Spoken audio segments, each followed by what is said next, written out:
Hi friends and family எல்லாரும் எப்படி இருக்கீங்க? இன்றைக்கி கல்யாண சுவையில் கேசரி எப்படி பண்ணுறங்கிறத பார்க்கலாம் வாங்க.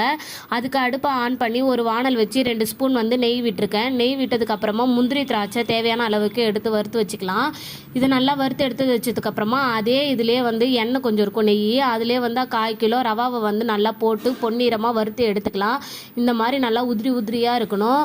அதுக்கப்புறம் ஒரு டம்ளர் எனக்கு ரவா இருந்தது, அதுக்கு 2 டம்ளர் தண்ணி ஊற்றிக்கலாம்.